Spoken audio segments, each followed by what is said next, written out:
Tila na mafia.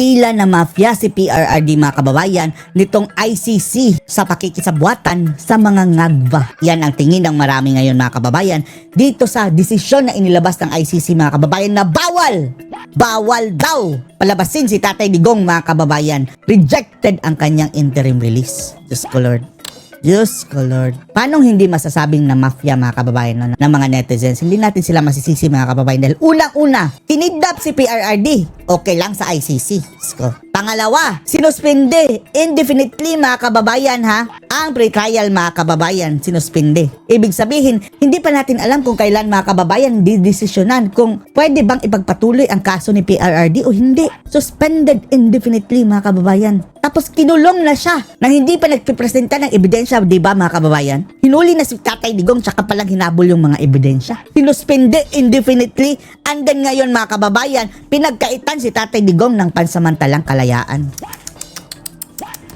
Ibig sabihin mga kababayan, kulong si Tatay Digong nang hindi makatarungan. Hindi pa nga siya tinrial mga kababayan, kulong na siya. Hindi pa nga inassess ang mga ebidensya, kulong na siya. Hindi pa gumulong ang kaso mga kababayan, kulong na siya. Nasaan ang hustisya? Tapos, paano mga kababayan, dahil indefinitely yan, paano kung hindi na sila uusad sa kanilang pre-trial? Mabubulok si Tatay Digong, live reclusion perpetua mga kababayan sa kulungan nung walang trial? Ang animal. Kaya ang sabi ng mga netizens, tila na mafia si Tatay Digong dito Panoorin niyo po ha. Bakit hindi pinayagan ng pansamantalang paglaya ni Rodrigo Duterte mula sa detention center ng International Criminal Court? Explain pa more mga bias. Kayo ang mga dahilan, mga animal kayo ha. Tumidya sa Pilipinas ang dapat sisihin mga kababayan. Sila ang nagpalaki nito Yung mga kasinungalingan nila mga kababayan na 30,000 ang napapatay. Wala naman silang data. Invento mga kababayan. Samantalang ang mga gurgurang ito nananatili hanggang ngayon sa panahon ni Bangag. Natin ang mga dahilan daw at ang timeline. June 12 ng taong ito, nag-file ng request sa mga abogado ni Duterte para sa interim release ng dating Pangulo. Ibig sabihin po nito, pansamantalang paglaya sa isang bansa na aprobado ng ICC. At isa pa mga kababayan isa pa. Bakit nag-file sila mga kababayan? Dahil ang ICC na mismo ang nagsabi, di ba? Nung presenta nila si Tatay Digong, he can avail the privilege to request for interim release. Sila mismo ang nagsabi, tapos ngayon nag-avail mga kababayan, ayaw, visit. June 23 at June 25, nagsubmit ng oposisyon sa request na ito ang ICC prosecutor at ang public Ito no. Ang sabi mga kababayan, hanggang presidente yan si Ngagba. Wala talagang pag-asa mga kababayan makakalabas si PRRD dahil haharangan ng mga bangag mga kababayan daw for victims. Ewan lang natin Sa dami ba naman ng nawawalang pera dito sa ating bansa mga kababayan? Yan, 3 judges ang ICC. Easy lang yan. Yan ang duda ng mga netizens mga kababayan. August 18, inulit ng mga Duterte lawyers ang kanilang petisyon. At Setyembre 8, pinaspon ng ICC ang confirmation of charges hearing. Ito po ang mga dahilan na binigay ng mga abogado ni Duterte para siya ay pansamantalang palayain. Hindi raw siya isang flight risk dahil sa kanyang kalusugan. Hindi rin daw niya papahiyain ang kanyang magiging host country. Mahihirapan din daw siyang magtago. Gayong siya raw ay one of the most recognized political figures in the world. Si Zaldico nga, hindi nakapagtago mga kababayan. Natatrack ng mga netizens. Wala rin daw banta sa mga testigo. At eto pa, ayon mismo sa kanyang abogado, no real or concrete risks exist that Duterte will continue to commit crimes. Marami ang nakapansin sa wording na ito. At meron daw compelling humanitarian reasons para palayain isang tao na meron ng edad.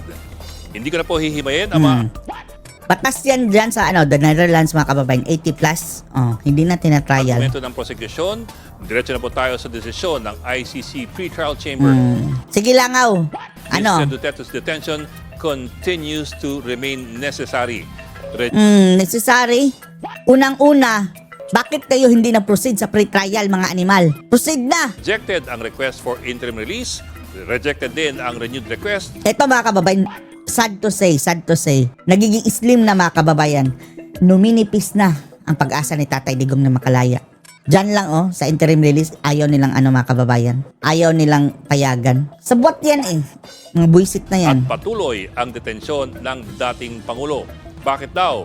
Unang-una, Ano kaya si Bartos ito mga kababayan? Para kiniliti siguro ang bangag nito mga kababayan Giniit ng pre-trial chamber na meron daw reasonable grounds para isipin na Isipin nyo na lang ha, ang nasa likod niya, sina Trillanes, sina Conte, mga kababayan, na dito sa Pilipinas, hindi nga yan sabi pinapaniwalaan. si Duterte sa salang crimes against humanity. Sina Dilima, sina... Ay, Sa issue naman kung flight risk ang dating Pangulo, giniit po ng pre-trial chamber na mulat sa pool, sinasabi ni Duterte na siya ay kinidnap lamang ng ICC. Ano palang sabi ninyo ICC, hindi kinidnap? Anong ginawa nila? Nasaan na pala yung Article 56 ba yun, mga kababayan? 59. Hindi dumaan sa local court eh. So yung paulit-ulit na pagsabi ni Duterte at ng kanyang pamilya na kinidnap lamang siya ng ICC, hindi pala nakatulong sa kanyang petisyon. Palitan na yan si Kaufman, please. Si Kaufman, palitan na yan. Yan ang ating sabi dati, mga kababayan. Eh, sige, bigyan natin ng chance. Baka mayroon siyang nagawa, mga kababayan, sa dito sa interim release. Eh, wala eh. Tingnan yung nangyari, mga kababayan. O, walang nangyari sa interim release. Si Pain na yung animal pa. na yan. Bisit ni Kaufman na. Ayon sa ICC, may mga binitawan raw na salita si VP Sa Duterte na lalong nagpahamak sa kaso ng kanyang ama. Sa isang Facebook live stream daw mula sa The Netherlands noong July 19, ito raw ang sinabi ni VP. Yung translator din dyan, mga kababayan, no? Translator dyan. Baka sulsulero din yan, mga kababayan. At tinuhan nilang translator.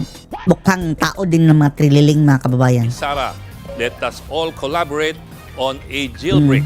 Hindi lamang malinaw kung ano po ang konteksto niyan. Ano 100% tayo dyan, mga kababayan. Biro yan, mga kababayan. man, mukhang sineryoso yan ng ICC.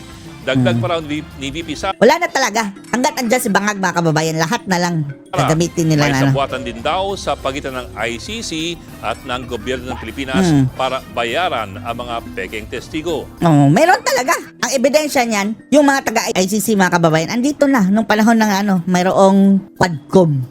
Ito pa, ayon sa ICC Pre-Trial Chamber, sinabi ni VP Sara noong August 19 na kung bigyan ng interim release ang kanyang ama, gusto niyang bumalik sa Davao City. Pero taliwas daw ito sa pangako ng mga abogado ni Duterte na mananatili lamang siya Gusto nga eh, gusto lang eh. Sino bang hindi Sino bang hindi gusto, mga kababayan? Pero susunod pa rin sila, mga kababayan, sa anong sa desisyon? bansa kung saan siya bibigyan ng interim release kung sakali. Ay, naku, mafia na.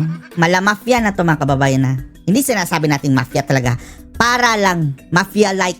Patunay raw ito na hindi kinikilala ni Duterte ang ICC at balak daw ng kanyang pamilya na ilabas siya sa jurisdiksyon ng ICC.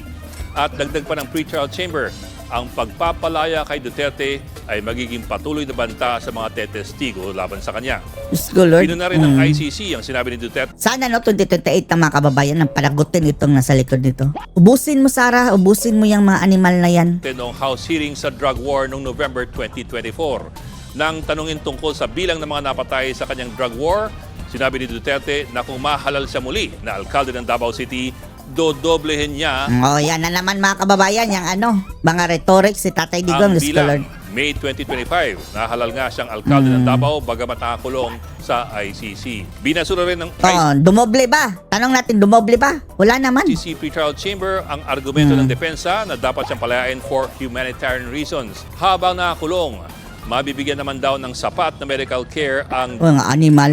Patingo yung ingrown, mga kababayan, hindi nila kayang i-treat. Paano na kaya yung mga malalalang sakit? dating Pangulo. Hindi rin daw Mapuputulan pa yan ng paa si Tatay Digong dyan. pinaliwanag ng depensa kung meron silang nakikitang kakulangan sa medical care na binibigay ng ICC kay Duterte. Ano ba kayo? Ospital ba kayo, ICC? Kaya Halimaw. tumatatal, naniniwala ang pre-trial chamber na flight risk nga ang dating Pangulo at kailangan Yan tatlo, mga kababayan, o yung tatlong mga animal na yan. Maging siguro ang buong ICC. Politically motivated lahat yan sila, mga kababayan. kanyang patuloy na pagkakakulong para siguradong nariyan siya para sa paglilitis.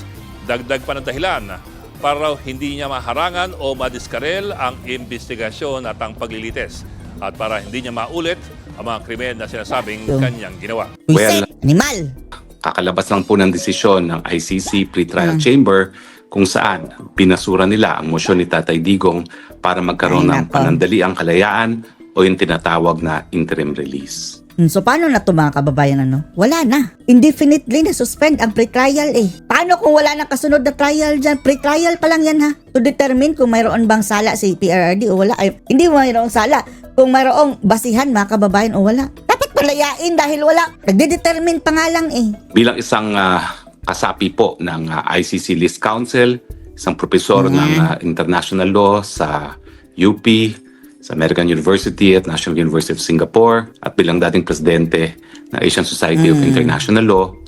Ang aking pananaw po, ang desisyon ay mali, hindi makaturungan, at hindi Sana ikaw na lang, Roque, ang maging abogado dyan. Yang si Kaufman, mga kababayan, duda na talaga tayo dyan. makatao. Bigyan natin ng tsansa eh. Sige. Sige, Kaufman. Dahil andyan na yung interim release. Baka naman, bibilib tayo. Kahit interim release lang. Ngayon, wala mga kababayan kahit interim release. Para siguro po maintindihan natin ang desisyon, himay-himayin po muna natin kung bakit sang-ayon sa hukuman, hindi dapat mabigyan ng panandali ang kalayaan si Tatay Digong.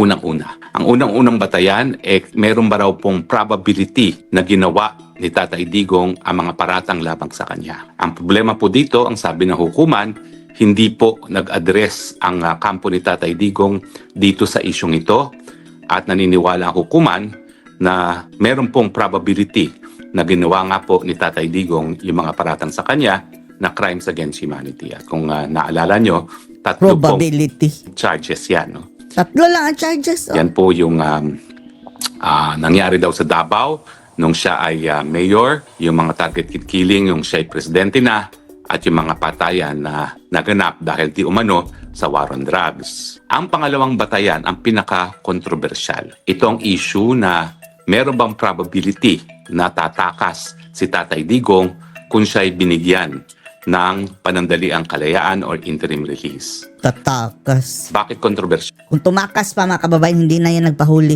Dito ko po tingin, nagkamali ang hukuman. Ano po ang basihan ng pagsabi ng hukuman na merong probability na siya ay tatakas? Well, karamihan po, in fact, halos lahat ng sinabi ng hukuman ay base po sa mga sinabi ni VP Sara. Ano po yung mga sinabi niya? At saka yung ginawa ng pamilya. Well, nung inaresto raw si Tatay Digong, Si Sara pa ngayon ang kanilang mga kababayan. Sisisihin. raw release ang kanyang mga kaanak. Siguro ito yung nakita nilang paninigaw ni Hanilet doon sa Villamor, no?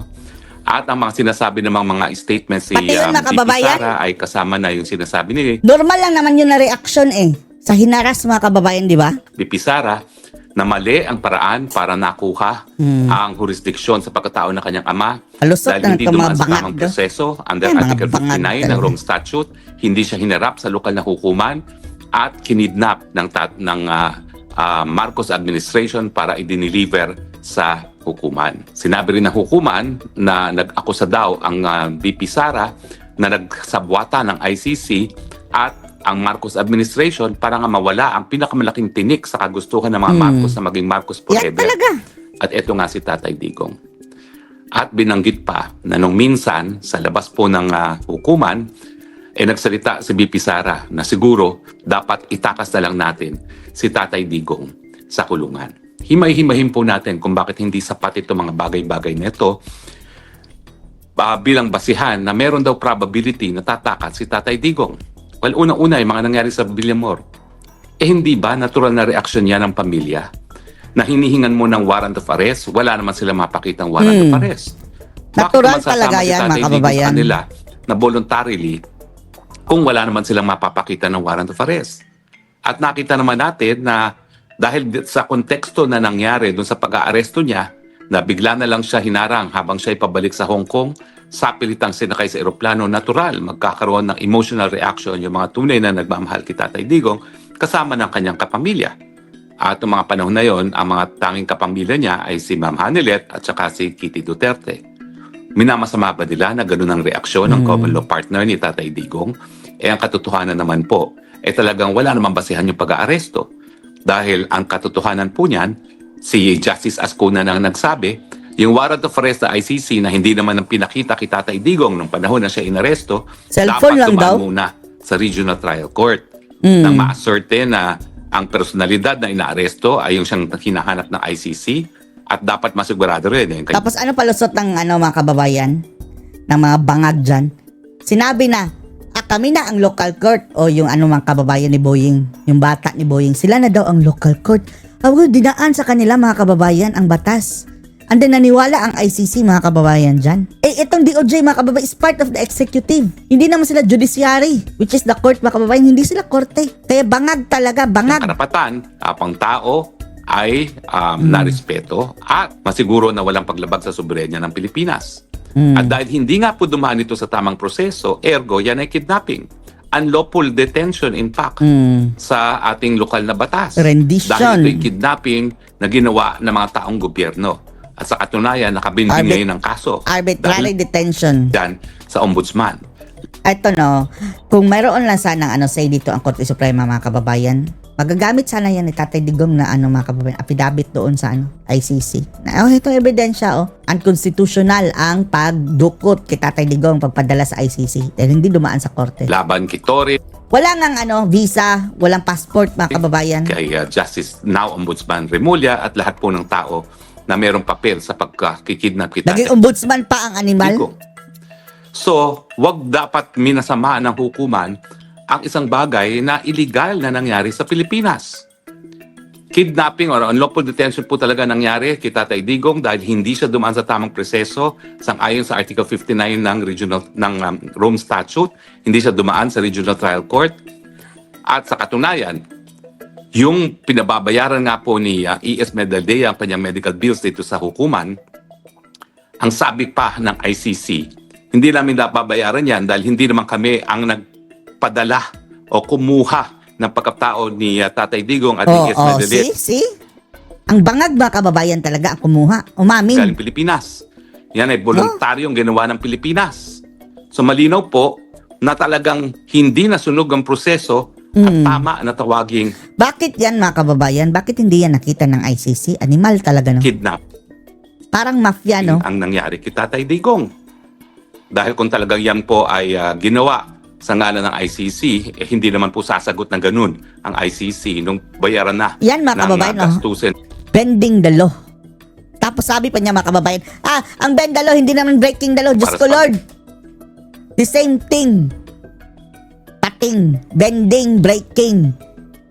Ang law is law mga kababayan. Wala na yung bend-bend.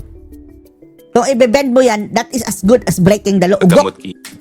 Buyingin. sa Medaldea, no? At bukod pa dyan, sabi nila, nagsalita raw ng minsan si Inday Sara na dapat siguro itakas na lang natin si Tatay Digong sa kulungan. Alam niyo po, yan ay salitang politiko. That is farthest from the truth. Tatapatin ko po kayo. Ang punot dulo ngayon na hindi namin pagkakasunduan ni Inday Sara Duterte ay dahil siya ay napaka-by the book. Ayaw niyang lumabas doon sa nakasaad sa Rome Statute. Kung ano yung nasa Rome Statute, yun ang susundin niya. Kaya nga, ayaw mo nang i-considera ang iba pang mga legal na remedyo bukod pa sa Rome Statute dahil nakaharap nga tayo sa ICC. Nako, napakadami na po namin mga usapin tungkol dyan. Napakainit na usapin. Pero, Dinamit na nga si VP Sara mga kababayan ng ICC no? Na dahilan. ako na po Ito mga ICC kung ano-ano na talagang basta nagpapalusot na lang yan mga kababayan.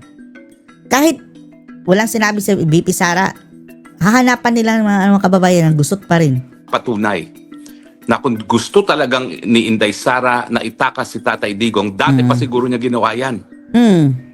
Ang katunayan, napaka-Girl Scout ni Inday Sara Duterte. Ayaw niyang lumabas sa letra ng Rome Statute at kaya nga hinayaan niya na bagamat hindi makaturungan ang pagkakuha sa... Tapos ngayon ang ICC sasabihin pa nila si Sara ang dahilan. Eto na sabi ni Roque Yan nga ang dahilan ng away nila dahil si Sara gusto talagang by the book dyan sa ICC. Susunod talaga sa ICC. Tapos ngayon gagamitin ng ICC mga kababayan si Sara para hindi bigyan ng interim release si PRRD. jurisdiksyon ng pagkatao ni Tatay Digong sa pamamagitan ng kidnapping, hinarap ng buong pamilya ang proseso sa ICC. Yan ba ang gawain ng isang tao na nais tumakas? Kakilala ko rin po si Tatay Digong, naging amo ko. Anong sinasabi niya sa akin? Pagdating dun sa mga usapin ng kuku, sabi niya kung gagawin ng militar yan, hayaan mo sila mamuno. Pero wala akong pakialam dyan, wala dapat pakialaman si Inday Sara Duterte dahil kami ay parehong abogado. Kinakailangan lahat ng gawain namin sang-ayon sa saligang batas. So ganyan din po ang pananaw ni Tatay Digong kung gusto niyang tumakas. Matagal na siyang tumakas. Pero dahil siya ay abogado, hinaharap niya fair and square ang proseso. Kaya sa tingin ko po, hindi makatarungan na ang basehan na gagamitan nila ay ang sentimiento ng isang anak na natural. Nagagalit sa proseso na ginamit para makuha ang pagkatao ng kanyang ama at natural. May halong galit sa kanyang mga salita na binibitawan. Now, in any case, yung issue po ng tama ba kung may jurisdiction ng hukuman, sinabi ng hukuman, yan daw ay defiance sa hukuman dahil hindi nila kinikilala ang hukuman. Tama lang po yun. Dahil isa sa basehan na pinapadismiss ni Tatay Digong ang kaso niya ay dahil wala nga jurisdiction ng hukuman. Walang jurisdiction. Yan po ay isang purely legal issue at sa katunayan, 7 buwan na hindi ko maintindihan bakit hindi pa maresolba ang purely legal issue on jurisdiction. Simple lang po yan. No? Sang-ayon ba sa Rome Statute? Meron ba o walang jurisdiction ang ICC? At hindi dapat pulaan ang pamilya at si Tatay Digong mismo kung sasabihan nila na walang jurisdiction ng hukuman dahil yan naman po isang legal na depensa sa ICC. Hindi po yan defiance gaya ng paulit-ulit na sinasabi ng prosecution na mukha namang sinang-ayunan ng ICC mismo. Yan po ay hindi tama. Dahil yan po isang legal defense, lack of jurisdiction. At dalawa po. Dahil ito kasi ICC mga kababayan walang jurisdiction. Sige, tanungin nga natin ang Pilipinas. Oh, hello Pilipinas, sino nandyan? Sino in charge dyan? Bangag o ngag. May jurisdiction ba kami sa sa Pilipinas? Meron o wala? Meron. Oh. Basihan. Noong panahon ni Digong meron. Kaya hulihin. Pagkabati. Baka ganyan mga kababayan. Kahit anong gawin natin handa, presidente si Ngagba, nahihirapan si Tatay Digong na kalaya, mga kababayan. Isa pa lang ang nailalabas ni Tatay Digong sa kanyang mga abogado, yung lack of jurisdiction dahil nga po hindi na miyembro ang Pilipinas ng Rome Statute nang nasimulan ang proseso ng preliminary investigation. Preliminary Saan po uli investigation. sa Rome Statute na kung bibitiw ang isang bansa, ang korte ay mayroong 1 taon matapos ang pagbibitiw para simulan ang preliminary investigation. Pero sa pangalawang taon na po nasimulan ang preliminary investigation. So sa kontekstong ito, hindi dapat minasama ng hukuman yung pag-question ng jurisdiction ng sa jurisdiction ng ICC at hindi dapat na pati ang mga sinasabing pabiro ay gagawing katotohanan. Dahil yung actuation ni BP Sara na she is faithful to the letter of the Rome Statute, yan po ay patunay na walang iniisip na labag sa ICC Rome Statute itong si BP Sara. Gaya ni Tatay Digong, abogado rin po si Inday Sara Duterte. At Abogado. kung siya ay magkakaroon ng kahit anong partisipasyon sa pagkatakas ni Tatay Digong, naku po, pwede siyang madisbar sa Pilipinas. At pwede talagang yan ay ma-impeach dahil Yan nga. hindi dapat na winawasto ang isang pagkakamali sa panibago na namang pagkakamali. Kaya nga po ang aking advice na tinawag ng crazy scheme ay gamitin ang legal na proseso sa Netherlands. Ang nagsabi na crazy scheme niya na si yung Kaufman. Kabaliwan daw mga kababayan yung suggestion ni Roque. Para nga po itaguyod ang karapatan ng due process ni Tatay Digong sa harapan ng lokal na hukuman dito sa Netherlands. Dahil Netherlands naman po ang may obligasyon na itaguyod at protektahan ng karapatang pantao ni Tatay Digong habang siya ay nasa teritoryo ng Netherlands. Teritoryo Duda ko ng nga po, Netherlands. bagamat walang konfirmasyon na Netherlands ay isang bansa na tumanggap sa kanya kung magkakaroon ng interim release, tingin ko isa po doon ay Netherlands. At ang dahilan nga is alam nila may pananagutan din sila sa pagkakakidnap kay Tatay Digong dahil siya ay nakakulong sa lupa ng Netherlands, sa kulungan na pinapatakbo ng Netherlands, tinanggap sa Netherlands na walang papel ng mga otoridad sa Netherlands, dinala gamit ang ambulansyang Netherlands sa ospital na pinapatakbo ng Dutch government. So tingin ko, yan ang basihan kung bakit tinatanggap nila ang temporary or interim release ni Tatay Digong sa kanilang teritoryo. So, napakalaking pagkakamali po yun. Isang napakaling pagkakamali. Yung sinasabi ng nagmamahal na kamag-anak, anak mismo ng Tatay Digong, ang ginawang dahilan kung bakit sinasabi nila na may probability na tatakas si Tatay Digong. Sinasabi pa nila na bilang isang dating presidente at bilang vice president, napakalaki pa rin ang impluwensya ni BP Sara. Yan po ay dahil hindi nila naintindihan ang politika sa Pilipinas? Hindi ba nila naintindihan na kaya nga wala nang kapangyarihan si Tatay Digong ay dahil pinakulong siya dito sa The Hague? Hindi ba nila naintindihan na ginagawa lang nilang taku-tahuan si BP Sara na bagamat siya ay Vice President, talaga naman pong linalapastanganan ang kanyang pagkatao ng Presidente mismo at ng kanyang mga kaalyado sa Senado at sa Kamara de Representante? Di ba nila alam na sangkatutak ng kasong sinampan nila labang kay BP Sara, including yung impeachment, na buti na lang ay panandali ang naharang ng Korte Suprema? Yan ba ang patunay na dahil siya ay Vice President, ma-impluwensya siya sa ngayon sa Pilipinas na kinukonsidera siya na number 1 kalaban ng gobyerno at Number patuloy one na kalaban. sinusupil at ginigiit? Napati po ako, naging collateral Namabangag. damage. Hindi naman ako Duterte, no? Pero anyway, tinatanggap ko naman po yan. Dahil ano, ako mga naman kababayan? po ay nagdesisyon na. Paglalaban ko ang tama at ang mga Duterte. Alam nyo kung bakit na si Roque nadamay? Dahil siya pa rin, mga kababayan, ang abogado ni Tatay Digong. Yung bumaba na si Tatay Digong, mga kababayan, siya ang tinatawagan-tawagan ni mga kababayan ni Tatay Digong. Roque, ano ba to tungkol sa kaso, mga kababayan, sa ICC? And then, inuna si Roque, mga kababayan, na hantingin para lumayas at hindi makatulong kay Tatay Digong. Nasa panig ng tama. So mali po yan na dahil lamang sa mga salita ni Vice President BP Sara ay sinasabi nilang may posibilidad ng tumakas. Unang-una, meron pa bang mental at physical condition na tumakas si Tatay Digong? Wala na, 80 Nahuhulog na nga years old. at tumatama ulo Unconscious. sa sahig. Yan ba ang po pwede pang tumakas? Pangalawa, anong impluwensya ang sinasabi ninyo? Wala nga po. Patuloy ang pagigipit, hindi lang po kay BP Sara, kundi pati na nga po kay Tatay Digong. At ang patunay ay pinakidnap siya papunta sa The Hague nang mawala siya sa Pilipinas.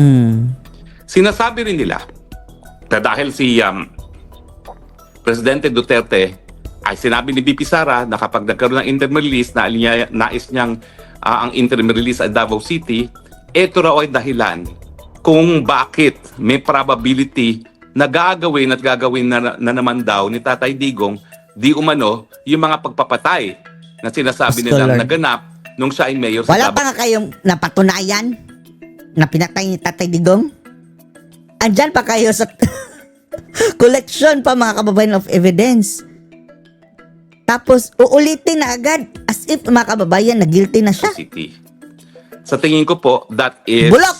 an unfair conclusion Animal. dahil hindi pa po napapatunayan ang pagkakasala ni Tatay Digong sa pagpapatay doon sa tinatawag na Davao Death Squad nung siya'y mayor.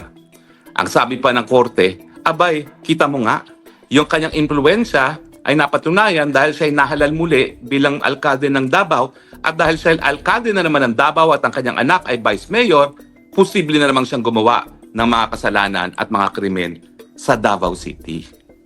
Hindi ba ho yan ay unfounded conclusion sa isang tao na hindi pa napatunayang nagkasala?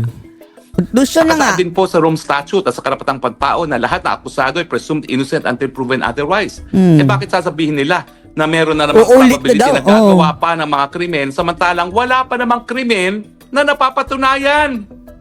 See? Hindi ba po yan ay talagang conviction prior to trial at dahilan daw kung bakit hindi siya dapat mabigyan ng panandaliang kalayaan? Ulitin ko po ha, yung proseso ng ICC na merong aresto na o kapag meron Kabulukan, lamang good reasons kabulukan. ay binabalanse sa karapatan ng akusado na humingi ng interim release. Ibig sabihin, pag pinagkarit ang interim release at ang basehan lamang ng pagkakaaresto ay good reasons, hindi man lang probable cause, yan ay di ba katarungan? That is tantamount to arbitrary detention. At ngayon nga pong pinagkait si Tatay Digong ng interim release, biktima siya ng arbitrary detention dahil ang sinasabi nila, ay, pwedeng tumakas yan. Maski ang basehan nila ay isang biro ng anak, ay, pwedeng gumawa na naman ng krimen yan dahil siya ay nahalal muli ng Davao, maski wala pa namang krimen na napapatunayan. Diba po? Binawal-wala din ng korte yung mga medical grounds kung bakit panandaliang na-postpone na ang confirmation of charges. Dito po talaga ako nagulantang. Kasi nabuhayan ako ng loob at tatapatin ko kayo ha. Bago na pagpaliban ang confirmation of charges dahil nga baka nga hindi na kaya ni Tatay Digong humarap sa paglilitis. Sigurado ako Sinabi na mo 100%. hindi siya bibigyan ng interim release. Pero Bibigyan. nung nagpaliban sila ng confirmation of charges dahil merong ang issue sa kanyang sinabi mo kakayahan na nga, tumayo bibigyan. sa isang paglilitis laban sa kanya, nabuhayan ako. Mm. Dahil ano pang gagawin mo sa isang tao na parang kinilala na ng hukuman sa dahil ito ay dahilan ng pagpapaliban ng confirmation of charges, ay wala ng sapat na kakayahan para humarap sa isang paglilitis. Di ba po kapag ikay magpipilit ng ganyang tao ay patuloy na haharap sa paglilitis at siya ay nakakulong panandalian, arbitrary detention na naman yon. Kaya nga po nabuhayan ako. Kung papansinin niyo po yung mga nauna ko mga vlog, sinasabi ko, ni minsan hindi pa nagbigay ng provision ng interim release ang ICC. Meron lang isang kaso na nabigyan ng interim release, si Lubanga. Matapos po, hindi pala si Lubanga, yung napawalang visa, na pwede ko na maalala kung sino yung napawalang visa, na-convict tapos na-acquit on appeal. Yun lang ang nabigyan ng provisional release pero by the appellate tribunal. At later on, yung appellate tribunal, pinagwalang sala yung akusado. So by way of track record, sinabi ko hindi mabibigyan ng provision ng interim release si Tatay Digong. Pero nabuhayan ako ng loob dahil kami nga rin. dun sa pagpapaliban ng confirmation of charges na kinilala ng hukuman na baka nga hindi na sapat ang pag-iisip ni Tatay Digong para depensahan ang kanyang sarili sa ICC. Dahil sa kondisyon na ganito, bakit mo pa siya ikukulong? Again, ang pagbalanse ng ibang proseso ng hukuman sa ICC ay dahil good grounds lang ang warrant of arrest, pero merong karapatan to interim release. Ngayon, dahil nabaliwala yung kanyang posibleng kawalan ng sapat na pag-iisip para harapin ang paglilitis, ngayon, nakakulong ang Tatay Digong, patuloy na ikukulong, maski wala na siyang kakayahan humarap sa paglilitis. Of course, yung issue po ng fitness, contested ng prosecution at magtatalaga ang hukuman ng mga eksperto. Pero sa akin lang, for purposes of interim release, dahil sila naman ang nagpaliban na ng confirmation of charges at importante po yung confirmation of charges dahil kung talagang walang jurisdiksyon ng hukuman at kung wala talagang probable cause, dismissal na yan, ang pagpapaliban ay nagpapahaba ng pretrial detention. Ibig sabihin, pinahaba ang pretrial detention, may posibilidad na pinahaba pa ang arbitrary detention ni Tatay Digong. Well, nalulungkot po tayo. Pero ako naman po, sa mulat mula, alam ko na bagamat ang ICC ay isang hukuman, ito rin ay Bias. isang political na institution. Sa katunayan, ang mga Assembly of State Parties ang siyang meron pa rin responsibilidad sa mga pulisiya na patutupad na hukuman. At nung huling ICC Assembly of State Parties, tumayo po ang ambassador ng Japan na siyang pinakamalaking contributor sa ICC at nagsabi na hindi kami natutuwa bilang pinakamalaking donor ng ICC na napakadaming acquittal ang desisyon ng hukuman. Nais naming makita ang conviction. Ang nakikita natin ngayon kay Tatay Digong dito sa mali at hindi makatarungan at hindi makataong desisyon na pinagkait ang interim release, bagamat wala pa pong probable cause, baka nga dinidinggin nila ang kahilingan ng pinakamalaki nagbibigay ng pondo sa ICC na kinakailangan magkaroon ng conviction. Nung minsan tinawag na po yung aking proposal na gamitin Kabaliwan. ang karapatan ng Crazy tao ni scheme. Tatay Digong laban sa kidnapping bilang isang crazy scheme. Sabi ni Kaufman. Hindi ko na po ulitin yan. Pero siguro naman, naintindihan ng lahat kung bakit ako'y naghahanap ng alternatibong legal na remedyo para palayain si Tatay Digong. Dahil gaya ni Tatay Digong at ni Inday Sara Duterte, ako rin po isang abogado. At bagamat posible na po pwede itakas na lang si Tatay Digong, hindi po opsyon yan sa isipan at puso ng lahat ng abogado. Harapin po natin ang issue ng illegal na pagdedetain kita Tatay Digong sa tamang forum. Tamang Ang forum. tingin ko po, ang tamang forum ay sa forum ng bansa na mayroong katungkulan na itaguyod at protektahan him ang karapatan ng due process home. ni Tatay Digong. Bring him home. Malungkot na balita po today, pero tuloy po ang laban. Sinugal ko na po hindi lang ang buhay ko para kay Tatay Digong, hindi dahil siya ay minahal ko, hindi lang po yun. Kundi naniniwala ako na si Tatay Digong ang nagbigay ng pamumuno na nagpabuti ng antas ng kabuhayan ng mga Pilipino, naging dahilan kung bakit taas noong ngayon ang Pilipino sa buong daigdig. Sinugal ko na rin po ang relasyon ko sa pamilyang Duterte sa aking mga suhestyon na sa ngayon po ay panandali ang isinantabi. Siguro naman po, naintindihan nila kung bakit ako'y naghahanap ng alternatibong remedyo. Dahil mukhang malinaw po, political pa rin talaga ang ICC. Tatay Digong, di ko alam kung makakarating to.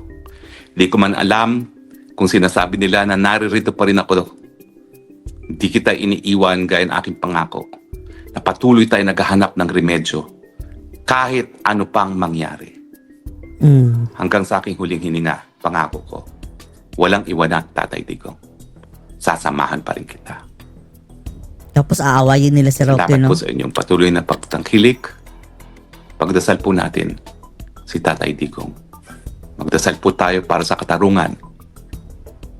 Magdasal po tayo sa kanyang mabilisang pagbalik sa Pilipinas. Dahil alam ko po, ang nais lang niya, ang kanyang huling hininga sa Makauwi. mundong ibabaw ay ang hangin ng kanyang lupang sinilangan, Davao City. Hanggang doon na lang po tayo.